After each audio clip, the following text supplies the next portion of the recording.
मंजिल मिल ही जाएगी भटकते हुए ही सही, गुमराह तो वो हैं जो घर से निकले ही नहीं। Just sit with yourself and ask, how can both be true? अगर गुरु, संत, ग्रंथ, राम, कृष्ण और दूसरे देवता कहते हैं ये दुनिया एक खेल है, उसकी मर्जी के बिना एक पत्ता भी नहीं हिलता, करन करावन आपे आप, तो फिर सोचो, अगर एक एक्टर स्टेज पर उसे दी गई स्क्रिप्ट के हिसाब से परफॉर्म करता है तो वो ये कैसे क्लेम कर सकता है कि राइटर और डायरेक्टर वही है? All this free will, effort, right and wrong, doership, actor के पास स्क्रिप्ट फॉलो करने के अलावा कोई चॉइस नहीं है, चाहे वो कुछ भी हो। वो इसे डिनाई नहीं कर सकता क्योंकि ये पहले से ही लिखा हुआ है। अगर वो सही है तो इसका मतलब है कि हम गलत हैं, अगर हम सही हैं तो इसका मतलब है कि वो गलत हैं। यू से यू हैव फ्री विल, कि आपके एफर्ट के बिना कुछ नहीं होता, कि आप अपने विचारों के मालिक हैं। लेकिन अगर ये सच है तो ऊपर कही गई सारी बातें झूठी होनी चाहिए। द ऑनेस्ट आंसर हम सब जानते हैं, लेकिन इसे एक्सेप्ट करने से डरते हैं।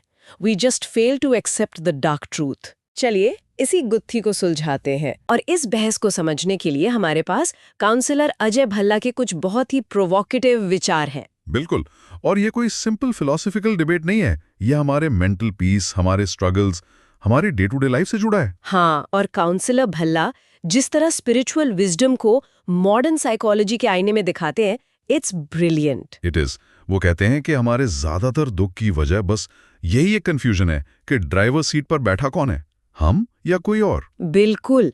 काउंसलर भल्ला रामायण की एक बहुत तीखी लाइन हाईलाइट करते हैं। होय ही सोई जो राम रचि राखा, को करी तर्क बढ़ावे साखा। मतलब जो राम ने लिख दिया है वही होगा। एग्जैक्टली। फालतू में तर्क वितर्क करके बात बढ़ाने का कोई फायदा नहीं। बाकी सब मन का ड्रामा है। बिल्कुल।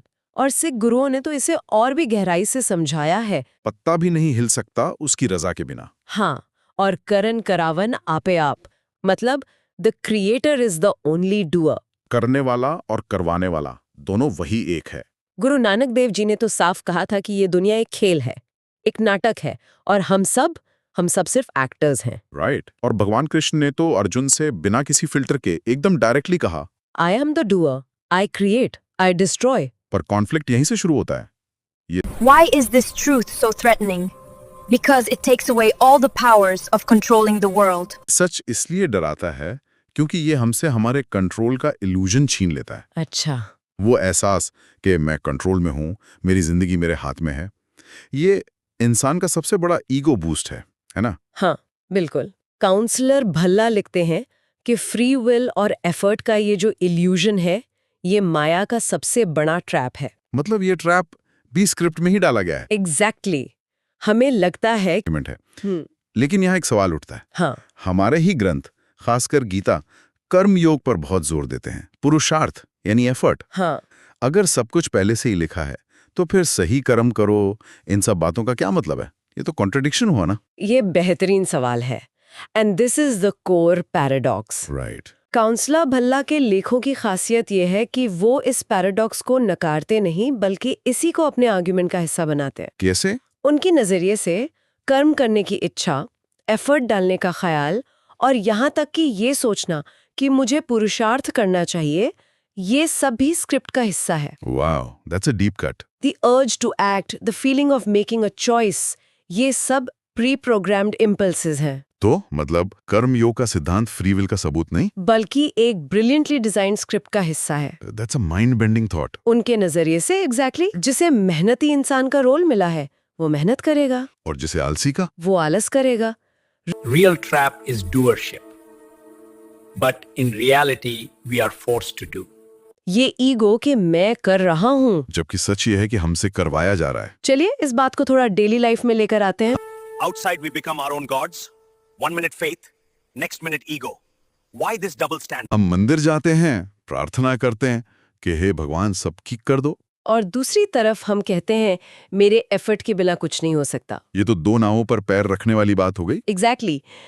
काउंसलर भल्ला पूछते हैं, अगर सिर्फ आपके एफर्ट से सब कुछ हो सकता है, then why are you praying? Just achieve it. हाँ, फिर लाइफ में इतनी स्ट्रगल क्यों है? क्यों एक दिन भी सुकून का नहीं? अगर सब कुछ If everything were truly controlled by free will and effort, all our problems would have been solved by now. Free will और एफर्ट से हो जाता तो अब तक सबकी प्रॉब्लम सॉल्व हो चुकी होती। ये बात तो सोचने वाली है।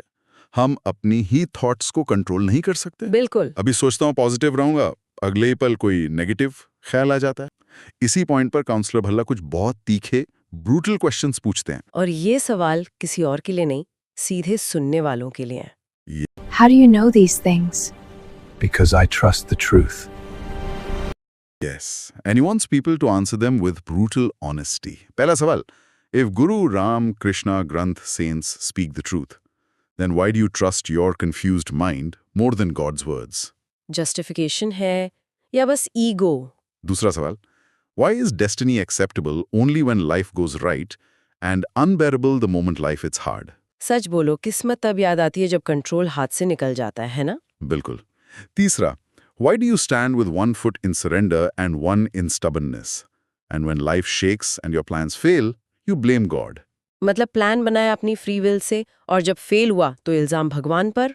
चौथा सवाल, why do you pray for peace, stability and blessings if your actions are so powerful? अकेले कर लो सब, भगवान से सब ठीक करने के लिए क्यों कहते हो?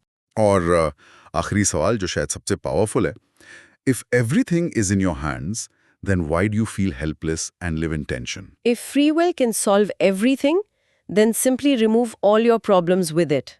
Put in some effort and sort them out. How ironic, isn't it? इन सवालों का कोई आसान जवाब नहीं है। और काउंसलर भल्ला के मुताबिक इन सवालों में ही जवाब छिपा है। वो इसे द बिटर ट्रूथ्स कहते हैं। अच्छा। पहला कड़वा सच, the script is already written. दूसरा। We are just actors. तीसरा। No actor rewrites the film from the stage. चौथा। बिटर ट्रूथ, ईगो को लगता है I decide. And the final, fifth truth. Reality quietly laughs, everything is fixed. So, what does this all mean? मतलब outcome तो कभी हमारा था ही नहीं। कोशिश तुम्हारी, परिणाम उसका। What a joke. वो कहते हैं कि अगर परिणाम किसी और का है तो कोशिश भी कभी तुम्हारी थी ही नहीं। It was always scripted. And this brings us to what Counselor Bhala calls the final revelation. The genius of the creator सिर्फ ये नहीं कि उन्होंने पूरा प्ले डिजाइन किया, बल्कि ये भी कि उन्होंने ये इल्यूजन भी डिजाइन किया कि हम इसे परफॉर्म कर रहे हैं। मतलब हमें फ्री विल और एफर्ट फील होता है। Yes, because that feeling is part of the divine plan. That is the genius of his design. तो फ्री विल को एक्सपीरियंस करना, एफर्ट डालना, ये सब हम सोचते हैं हम डिसाइड करते हैं, पर डिसीजंस भी लिखे हुए होते हैं। एक्टर चाहे जितना ब्रिलियंट हो, पर फिल्म तो राइटर ही लिखता है। इस एक विचार के साथ आपको छोड़ते हैं, इंसान के इरादे और भगवान की मर्जी अगर टकरा गए तो जीत हमेशा भगवान की मर्जी की होती है। स्क्रिप्ट लिखा हुआ है, तू बस एक्टिंग कर। और हाँ, truth doesn't need your approval. वो साफ कहते हैं, क्या? What I share on YouTube is only my perspective, not an imposed thought. If it resonates with your soul, keep it. If not, let it go with love.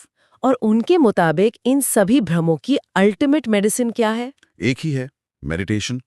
और वो अपनी सारी insights का क्रेडिट खुद को नहीं देते। नहीं, बिल्कुल नहीं। वो कहते हैं, every word I write flows only through the grace of my Sadguru. उनका अंतिम संदेश भी उम्मीद से भरा है। हाँ, we will meet again. The fragrance will remain, only the cover will change. और तब तक के लिए live a healthy, wealthy, blissful life। रब रखा।